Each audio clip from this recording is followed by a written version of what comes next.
Hi Bulldogs, Chris Bryant here. Got a computer certification chat for you today, not just for you future CCNAs and CCNPs, but really anybody getting ready to start on a computer certification.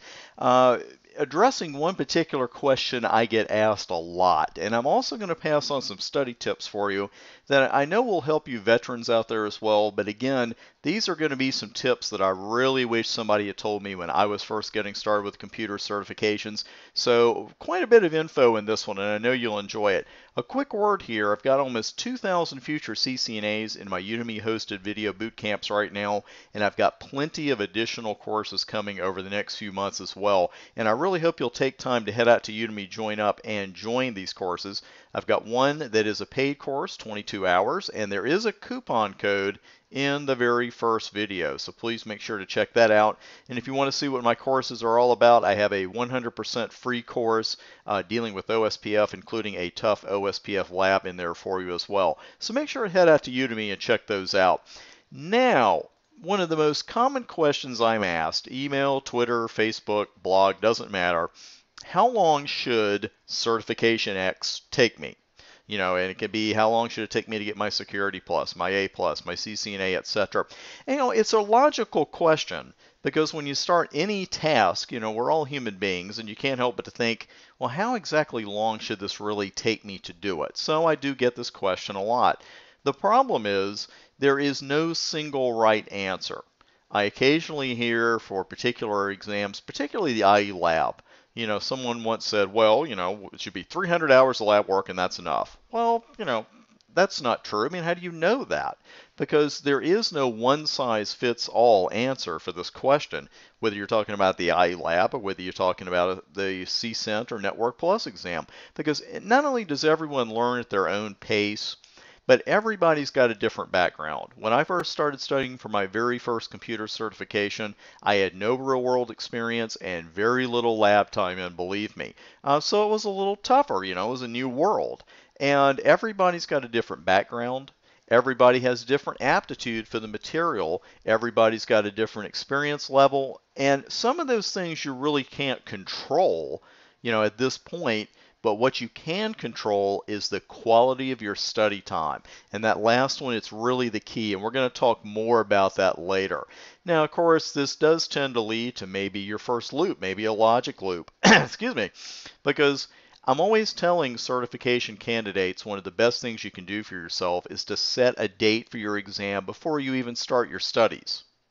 So at this point, you're thinking, well, Mr. Know-It-all, if there's no real way to tell how long an exam is going to take to be ready for, how in the world can I go ahead and set a date? Why should I do that? Because you know what I always hear here from some people? Well, I'll know when I'm ready and then I'll schedule it.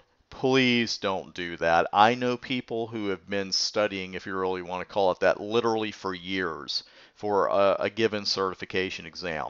And the one thing they haven't done is they haven't set themselves a deadline. Now, we all hate deadlines. We all talk trash about them. We all talk trash about them in meetings. Oh, I got this deadline for 2 weeks, blah, blah, blah, I'm never going to hit it. But you know what? We almost always do.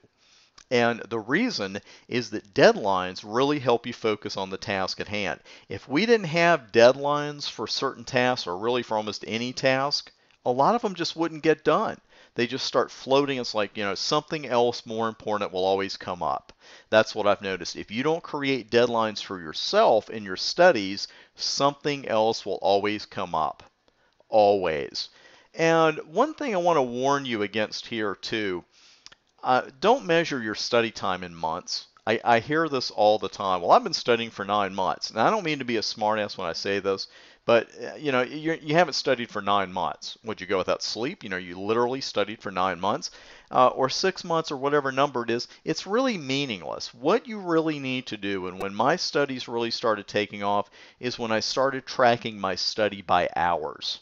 And let's just look at 60 days of study, a 2-month period, because someone will say, well, I've been studying for 2 months. Well, what does that mean exactly? Does it mean that you're getting 2 hours a day of quality study time? Because if you are, and you do that every single day, you're getting in 120 quality hours of study.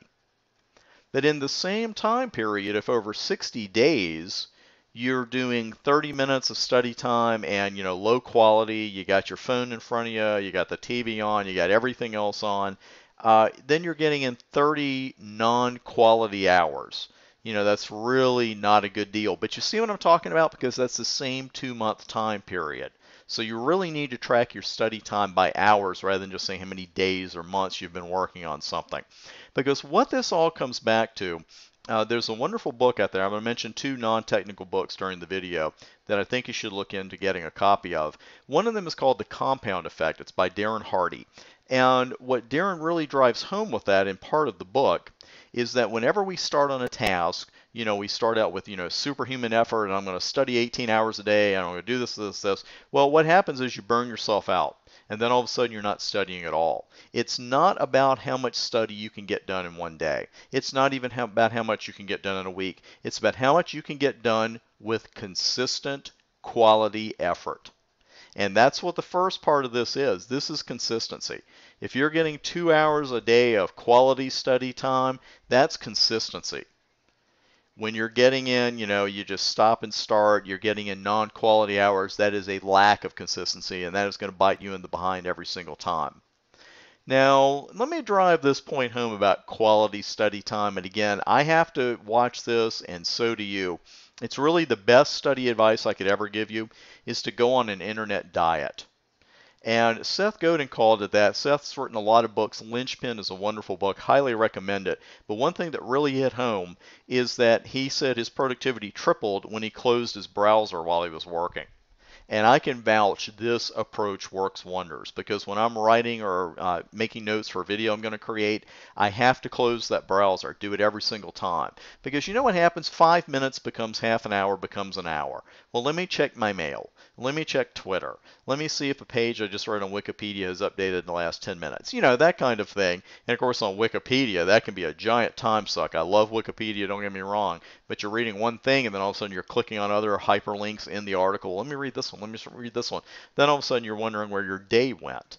You've got to close that browser and really cut yourself off from the world if you possibly can. Even turning your phone off for half an hour, the world can do without you. It really can. So that is really the key right there, is getting in the consistent quality of study. And just summing up here what we're talking about, let me bring that back up.